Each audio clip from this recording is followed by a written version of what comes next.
그리스도의 사랑하는 성도 여러분, 올해는 여러분을 자주 만나뵙게 되어서 감사합니다. 하긴 주일날만 오는 분들로서는 오늘이 올해의 첫 만남일 수도 있습니다. 어쨌거나 앞으로는 기회 있을 때마다 시편을 설교하고 싶습니다. 시편은 우리에게 기도를 가르쳐 줄 뿐 아니라 찬송을 가르쳐 줍니다. 시편은 특히 하나님의 구원 사역뿐 아니라 하나님의 창조 사역을 노래하는 시편이 많습니다. 시편 8편도 하나님의 창조의 아름다움을 노래하고 있습니다. 시편 8편은 여러모로 탁월한 찬양시입니다. 몇 마디 안 되는 말로서 온 땅에 가득한 하나님의 영광을 찬양하고 사람에게 베푸신 놀라운 은혜를 노래합니다. 첫 문장부터 하나님을 경외하며 기뻐하도록 만듭니다. 찬양의 시답게 하나님의 영광을 전면에 부각시킵니다. 여호와 우리 주여, 주의 이름이 온 땅에 어찌 그리 아름다운지요. 찬양으로 시작하고 또 찬양으로 끝맺습니다. 첫 절의 찬송과 마지막 절의 찬송이 꼭 같습니다. 마치 그런 것 같지는 않습니까? 첫 절은 시인의 선소리라고 하면은 마지막 구절은 회중들의 화답처럼 느껴집니다. 그리고 찬양의 핵심에는 사람이 무엇이기에 주께서 그를 생각하시며 인자가 무엇이기에 주께서 그를 돌보시나이까. 인자라고 할 때 저는 늘 어질인 자, 놈자자를 생각했어요. 근데 보니까 그게 아니고 사람인 자, 아들 자자더라고. 사람의 아들. 그러니까 사람이 무엇이기에 주께서 그를 생각하시며 사람의 아들이 무엇이기에 주께서 그를 돌보시나이까. 우리 표현을 가지고 말하면은 사람의 아들 이런 표현은 히브리식 표현이 잘 안 쓰잖아요. 사람이 무엇이기에 주께서 그를 생각하시며 인간이 무엇이기에 주께서 그를 돌보시나이까 라고 바꾸어 읽어도 좋겠습니다. 사람이 무엇이길래 이토록 탁월한 신분과 위엄을 주셨는지 창조주 하나님을 예배하는 자리로 우리를 바로 인도합니다. 하늘과 땅, 어린 아이와 주의 원수, 주의 대적, 젖먹이와 피의 보복자, 해, 달, 별과 사람과 만물과 가축과 들짐승과 공중의 새와 바다의 물고기 언급되지만 궁극적으로는 온 땅에 아름다우신 주의 이름을 처음부터 끝까지 생각하고 있습니다. 여호와 우리 주여, 주의 이름이 온 땅에 어찌 그리 아름다운지요. 이제 한 부분씩 10편 8편을 음미해 보겠습니다. 여호와 우리 주여, 주의 이름이 온 땅에 어찌 그리 아름다운지요. 주의 영광이 하늘을 덮었나이다. 놀라운 하나님의 영광을 경험한 자마다 함께 찬양하지 않을 수 없습니다. 먼저 시인은 여호와를 우리 주여라고 부릅니다. 여호와는 온 땅의 주이십니다. 모든 신에 뛰어나신 하나님께 감사하라. 그 인자하심이 영원하미로다. 모든 주에 뛰어나신 주께 감사하라.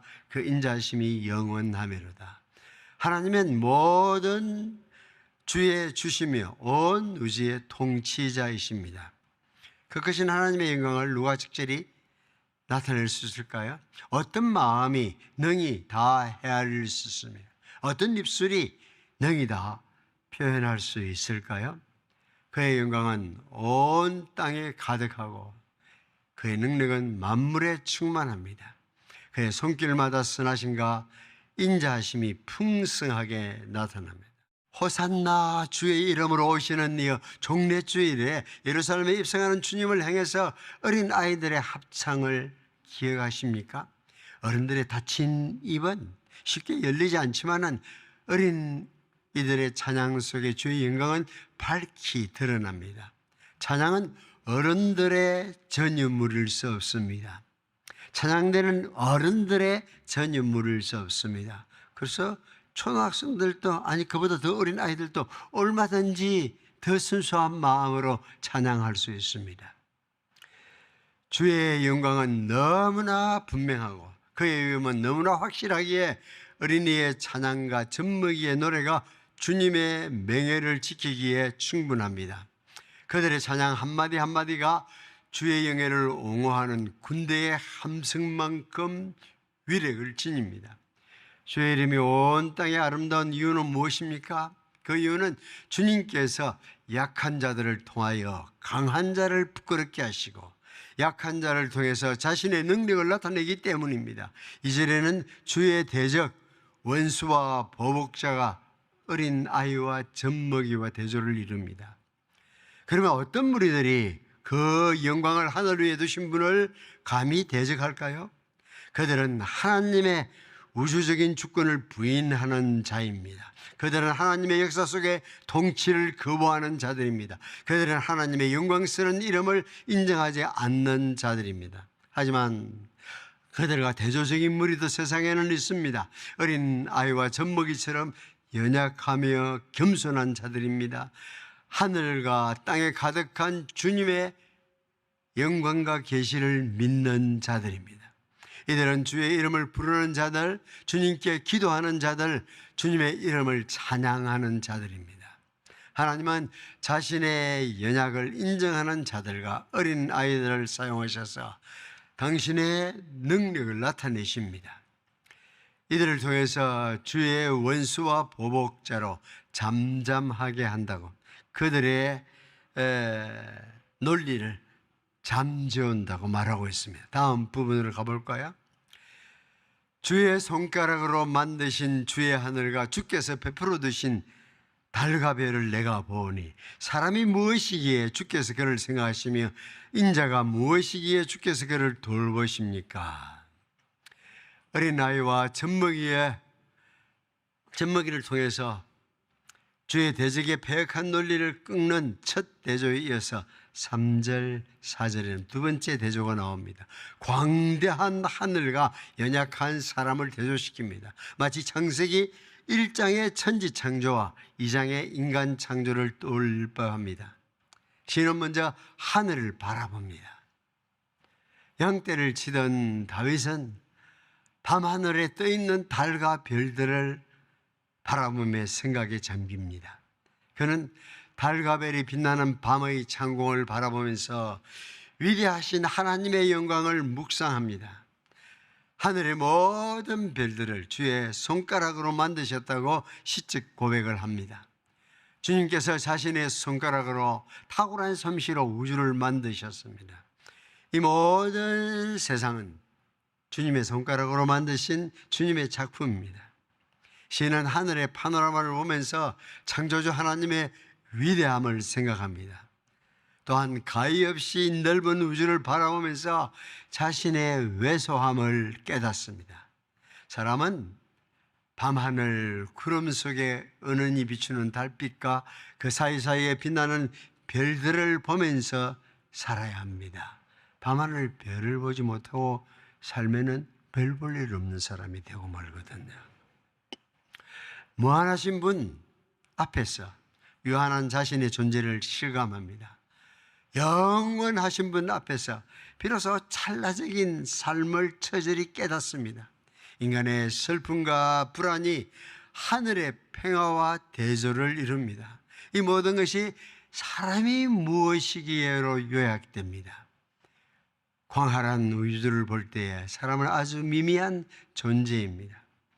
하나님을 알 때에 인간을 알 수 있고 인간을 알 때에 하나님을 알 수 있다는 칼빈의 말은 새겨 들을 만합니다. 하나님을 떠나서는 인간은 자신에 대해서 바라볼 수 없습니다. 이 크신 하나님을 직면할 때에 우리는 인간 존재가 철저히 무의미함을 느낍니다. 시인은 하늘을 볼 때마다 주의 지으심을 감탄합니다. 낮에는 값없이 푸른 하늘에 피어오르는 뭉게 구름을 보며 살고 밤에는 하늘의 달과 별을 볼 때에 그 장엄한 우주를 지으신 분이 어떻게 미미한 우리를 그 마음에 두시고 보살피는지 감탄할 수밖에 없습니다. 주의 손가락으로 만드신 주의 하늘과 주의 베풀어 두신 달과 별들을 바라볼 때에 교만한 마음이 사라지고 겸손한 마음 자리하게 됩니다. 교만이야말로 아무것도 아닌 사람이 갖는 특징입니다. 죄인이 갖는 특징입니다. 교만 때문에 모든 싸움과 정오, 전쟁과 재난을 불러들입니다. 그 기쁜 날에도, 그 슬픈 날에도 교만 때문에 싸움이 일어납니다. 대제전 앞에서 자신을 보면은 교만만큼 우리에게 어울리지 않는 것도 없습니다. 길 가다가도 퍽 쓰러지면은 끝나는 게 사람입니다. 노도강풍 앞에서 사람의 모습이란 초라하기 그지없습니다. 눈에도 보이지 않는 세균이 잠식해도 통째로 넘어지는 존재입니다. 그래서 사람은 밤하늘의 별과 달과 수없는 별을 바라보아야 합니다. 너희는 눈을 높이 들어서 누가 이 모든 것을 창조하였나 보라. 주께서는 수요대로 만상을 이끌어내시고 그들의 이름을 부르시나니 그의 권세가 크고 그의 능력이 강함으로 하나도 빠짐이 없느니라. 장엄한 우주 가운데 사람이란 실로 미미한 존재입니다. 그 우주 가운데 사람이란 모래알 하나에 불과합니다. 하지만은 그 사람을 향해서 지극히 높으신 창조주께서 관심을 가지고 눈여겨보시고 보시니 놀라움을 금할 수가 없습니다. 사람이 무엇이기에 주께서 이렇게까지 생각하여 주시며 인간이 무엇이기에 주께서 이렇게까지 돌보아 주십니까? 아무리 수많은 군중이 환호하고 표를 던져도 사람은 죽을 수밖에 없는 존재입니다. 그는 약하고 유한하며 무의미한 존재입니다. 이런 사람을 하늘의 하나님은 바라보시고 보살피십니다. 사람이 무엇이길래 그를 생각하시며 보살피십니까? 라고 질문합니다. 속수무책인 연약한 우리를 하나님께서 생각하시고 돌보신다는 것에 감탄합니다. 주님은 끝없는 우주를 만드신 분이지만 너무나 작은 인생을 돌보시는 분입니다. 시인은 창조의 주님께서 미천한 인생을 기억한다는 사실에 너무 놀라워하고 있습니다. 사랑하는 성도 여러분, 이 공간 안에 앉아 계신 여러분을 내가 한 사람 한 사람 알 수도 없고 눈조차 다 맞출 수도 없습니다. 그러나 여러분은 여기 나와서 하나님을 뵙고 있습니다. 하나님은 여러분 한 사람 한 사람을 기억하시며 돌보고 있습니다. 여러분은 결코 잊혀진 자가 아닙니다. 버려진 자는 더더욱 아닙니다. 그뿐만 아니라 주님은 여러분을 잘 살펴가지고 꾸짖는 화를 내시는 분이 아닙니다. 하나님은 죽을 수밖에 없는 유한하고 가련한 여러분을 생각하실 뿐 아니라 여러분에게 최선의 것을 주시는 분입니다. 다시 한번 시인의 고백으로 가봅시다. 그를 하나님보다 조금 못하게 하시고 영화와 종기로 관을 씌우셨나이다. 주의 손으로 만드신 것을 다스리게 하시고 만물을 그 발 아래에 두셨으니 곧 모든 소와 양과 들짐승이며 공중의 새와 바다의 물고기와 바닷길을 다니는 것이니이다. 5절부터 새로운 생각을 하면서 세 번째 대조를 하고 있습니다. 전능하신 하나님, 온 세상의 창조주께서는 비천한 가운데 있는 우리를 돌보신 뿐 아니라 우리에게 큰 능력과 놀라운 임무를 맡겨주셨습니다. 정말 세상에 놀라운 것이 많지만 사람보다 놀라운 것은 없습니다.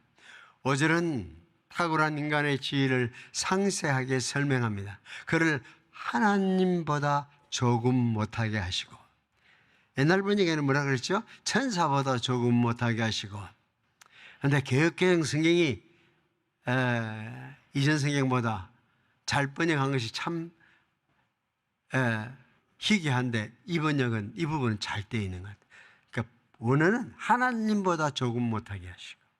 그렇게 번역하기가 너무 번역자들이 미안해가지고 천사보다 조금 마일드하게 번역을 했습니다. 그러나 본래 말은 하나님보다 조금 못하게 하시고, 나은에서 지음을 받은 신부는 천사보다 조금 못한 존재가 아니라 하나님보다 조금 못한 존재입니다. 나은에서는 모든 동물이 그에게 나와 이름을 받아갔습니다. 모든 동물은 저마다 아담에게 나와 경의를 표하고 그의 권위 아래 순복했습니다. 하나님의 대리자로서 모든 동물 위에 왕권을 행사했습니다.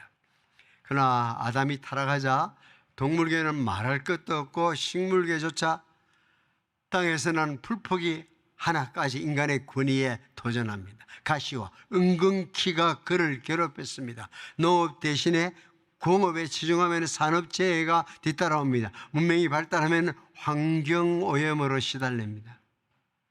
AI가? 그러면은 AI가 우리보다 똑똑해지면 어떻게 하나 하고 또 지금부터는 걱정하기 시작합니다. 모든 염려를 미리부터 땡겨가지고 하죠.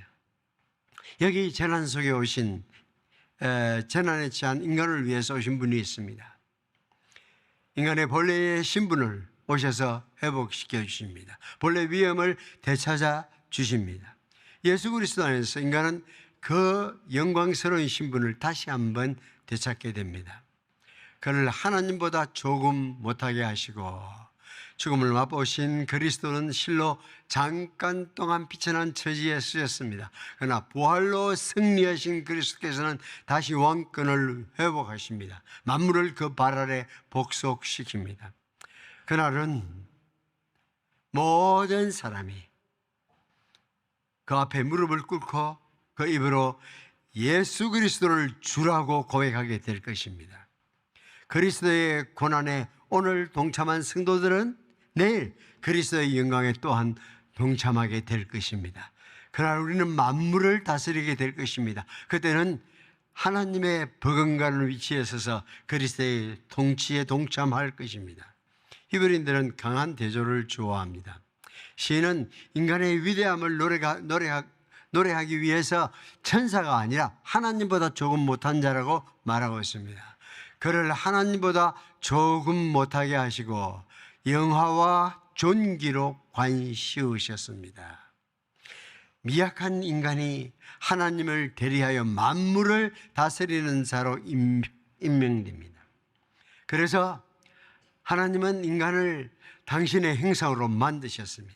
창조 이후 하나님의 이름은 온 땅에 나타나고 그의 영광은 온 하늘에 있었습니다.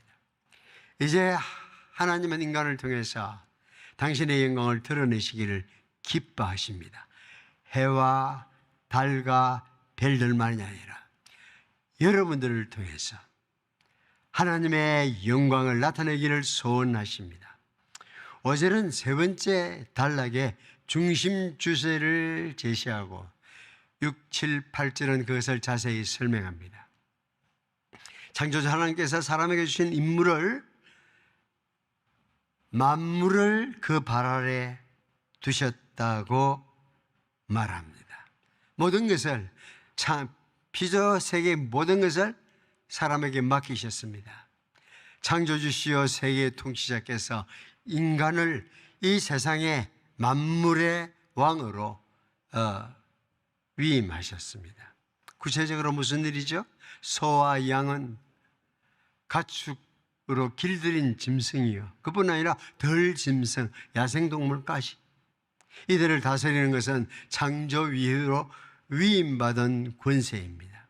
하나님이 첫사람에게 복 주신 말을 기억하십니까? 생육하고 번성하여 땅에 충만하라, 땅을 정복하라. 바다의 고기와 공중의 새와 땅에 움직이는 모든 생물을 다스리라. 목자였던 시인의 눈으로 볼 때에 육축을 다스리는 인간의 능력은 아주 대단해 보였을 것입니다. 첫사람 아담에게는 온갖 집 짐승과 들 짐승을 다스리게 하셨습니다. 하늘을 나는 새와 물속에 헤엄치는 물고기까지 다스리게 하셨습니다. 시인의 생각은 인간이 땅을 다스리고 그가 왕으로 행세하는 것으로 끝나지 않습니다. 저를 사랑하는 성도 여러분, 그리스도 안에서 우리는 장차 동물계뿐 아니라 모든 자연계를 다스릴 것입니다. 하나님의 나라에서 우리는 해같이 빛날 것입니다. 이 회복된 지위와 위엄을 생각하면은 시인과 함께 감탄하지 않을 수 없습니다. 여호와 우리 주여, 주의 이름이 온 땅에 어찌 그리 아름다운지요. 여기서 시인의 생각은 처음 생각으로 돌아가고 있습니다. 시인은 하나님의 영광스러운 이름을 생각하며 찬양하는 것으로 첫 절을 시작했습니다.